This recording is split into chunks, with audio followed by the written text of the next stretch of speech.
शुभ प्रभात। व्यक्ति को अपने अधिकार की वस्तुओं पर अपना अधिकार करना चाहिए। किसी के दूसरे के हक को जब हम मारने लगते हैं तो दरिद्रता आ जाती है। भगवान कृष्ण की और सुदामा की एक कहानी हमने सुनी ही है कि संदीपनी मुनि के आश्रम में कृष्ण और सुदामा दोनों शिक्षा अध्ययन कर रहे थे। दोनों ही मेहनत करते थे, दोनों ही परिश्रम करते थे, दोनों ही पुरुषार्थ करते थे और आश्रम की जैसी व्यवस्था होती है उसी व्यवस्था के अनुसार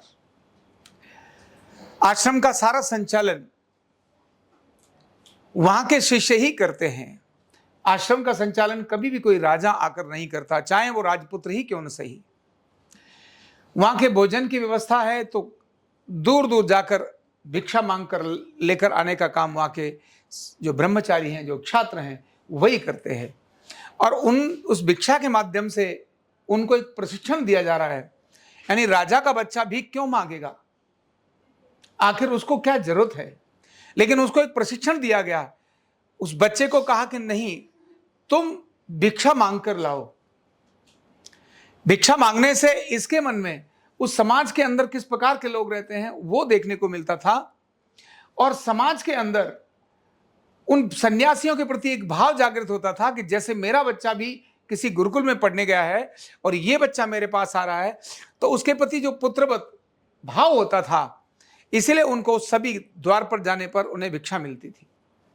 अनेक सारे कारण, अनेक सारी व्यवस्थाएं इस भिक्षा के पीछे थी। कैसे राजा के पुत्र को भी अहंकार खत्म होना चाहिए और वो भी भिक्षा मांगने के लिए द्वार द्वार जाए, ऐसी उसकी प्रवृत्ति, एक कॉमन मैन तक जाने की प्रवृत्ति ऐसी डाली थी, ऐसी व्यवस्था थी। सुबह भिक्षा मांगने के लिए कृष्ण और सुदामा दोनों निकले।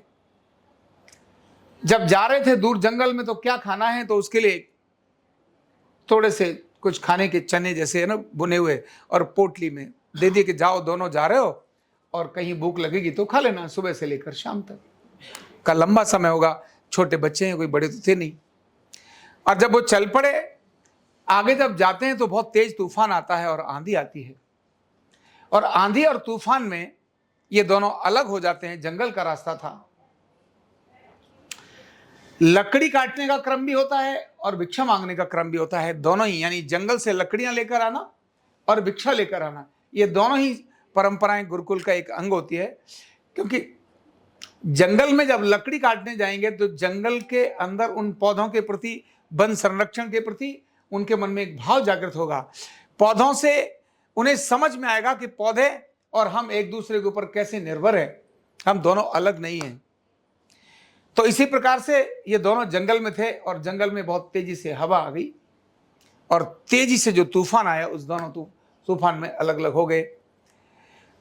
सुदामा उस तूफान से बचने के लिए एक पेड़ पर चिपक गए, एक तरफ जाकर छुप गए और उन्होंने देखा, अपने को बचाना चाहा, लेकिन कृष्ण तब तक दूर हो गए और काफी देर तक देखने के बाद भी सुदामा को कृष्ण दिखाई नहीं दिए। सुदामा को बहुत जोर से भूख लग रही थी। उनके पास जो खाने के लिए थोड़े से चने थे, वो थोड़े चने खाए, लेकिन लगा कि तो कृष्ण के हैं, मैंने अपने हिस्से के तो खा लिए, लेकिन कृष्ण के तो क्या करूं। तो कृष्ण का और देर तक इंतजार किए बिना सुदामा ने कृष्ण के हिस्से के भी चने खा लिए। और हमको पता है कि जब वहां से वापस आते हैं तो कृष्ण भूखे हैं और सुदामा ने कृष्ण के हिस्से के, हक के जो चने थे वो खा लिए। यही केवल घटना, चने खाना बड़ी बात नहीं है, किसी ने भी चने खा लिए, कुछ भी खा लिए, बड़ी बात नहीं है। लेकिन ये खाना एक मानसिकता है और मानसिकता ही दरिद्रता का कारण बनती है। यह मानसिकता ही ग्रहों को बदलने का कारण बनती है। जो जीवन में, इस जीवन में हमको जो कुछ मिला है हमारे प्रारब्ध के कारण है, और प्रारब्ध में जो हमने अपने मन को जानकर अनजाने में हुई घटना बिल्कुल उसी प्रकार से होती है जैसे जल पर कोई रेखा खींच दो तो मिट जाती है। जानकर की हुई घटना बिल्कुल उसी प्रकार से होती है जैसे किसी पत्थर पर रेखा खींचो तो वो बहुत जल्दी नहीं मिटती। तो जानकर कृष्ण ये घटना हुई, से सुदामा से घटना हुई और उसका प्रताप ये हुआ कि जब वो अपने वापस घर में गए और उन्होंने अपने गृहस्थ जीवन बसाया तो उनके ऊपर उस कंगाली का बहुत बड़ा प्रभाव था। और हम जानते हैं कि लंबी कंगाली के बाद जब कृष्ण द्वारिका चले गए और वहां के राजा हो गए तो सुदामा की पत्नी बार बार कहती है कि तुम्हारे दोस्त जिनके तुम इतने गुण गाते रहते हो, वो देखो दोस्त, उससे कुछ तो ले आओ, इससे कुछ नहीं होता है, घर का कुछ नहीं चलता है। हमेशा पत्नियां होती ना, पति को सुधारने का काम करती हैं। कहीं पति गड़बड़ करे तो पत्नी सुधारती हैं। तो उन्होंने भी उनको बार बार कहा, जाओ दोस्त से कुछ मांग लो, कुछ लेकर आओ। तुम बार बार कहते हो द्वारका में मेरा मित्र है, बड़ा ऐसा राजा है, कृष्ण हम बचपन के साथी हैं, ऐसा। उन्होंने कहा तुम जाओ। उनको फिर से वही याद आता है, मैं कैसे उसके सामने जाऊंगा, मैंने उसके हक के चने खा लिए थे। आपने किसी की भी हक की चीज मारी है, ध्यान रखना, सामने वाले को पता हो न हो, आपके जहन में वो मरते दम तक रहती है। किसी दुकानदार से आपने 50 रुपए दिए और 50 रुपए देने के बाद सामान खरीदा 10 रुपए का, और उसने आपको 490 रुपए वापस कर दिए। उसको लगा शायद 500 का नोट था और 490 रुपए वापस कर दिए। आप चुपके से लेकर के चले आए। अरे बहुत कमाता रहता है, बड़ा लूटता है, ये बोल करके। लेकिन आप जब भी उस मोहल्ले में और गली में जाएंगे, वो दुकान आपको हमेशा याद कराएगी, तुमने 490 रुपए इसके मारे थे। 490 नहीं, 1 रुपया भी अगर मारा था तो वो दुकान आपको हमेशा याद कराएगी। उस दुकानदार को कोई पता नहीं है, उसको कोई प्रभाव नहीं है, वो तो अपने मस्त पराक्रम और परिश्रम में लगा हुआ है। ये घटना इस बात को कहती है कि जब हम पराक्रम और पुरुषार्थ करते हैं और साथ में वो जिसके हक को हमने मारा है वहां जाकर स्वीकार कर लेते हैं, तो आपकी दरिद्रता खत्म हो जाती है। यही हुआ।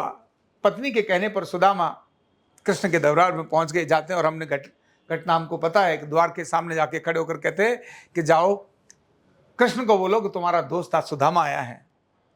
द्वारपाल ने देखा, बोले यार तेरे ऊपर नीचे से कोई तो दोस्त नजर आए, कोई तो थोड़ी कैटेगरी बराबर की होती है, यह तो कोई समझ ही नहीं आ रहा।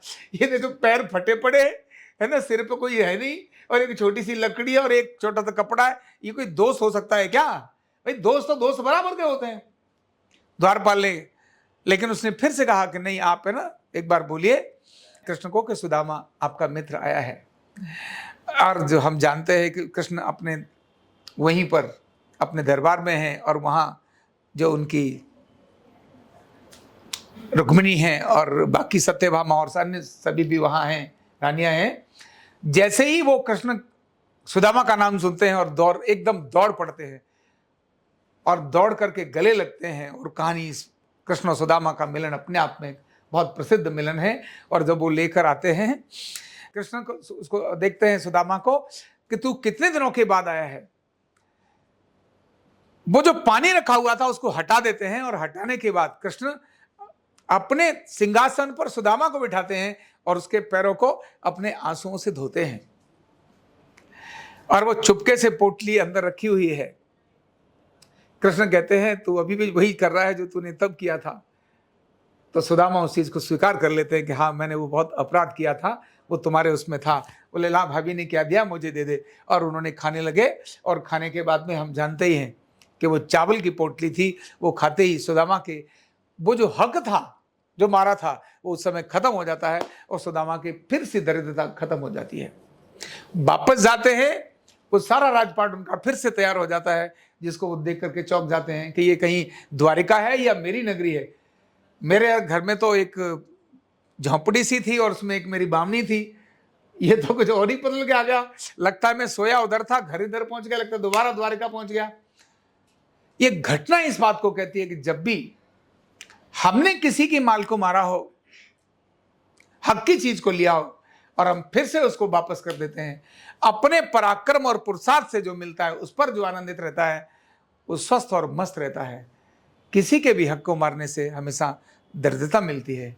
तो हमेशा अपना पराक्रम करिए, अपना पुरुषार्थ दिखाइए, इससे जो मिलेगा उसमें आनंद ही अलग होगा। बहुत बहुत धन्यवाद।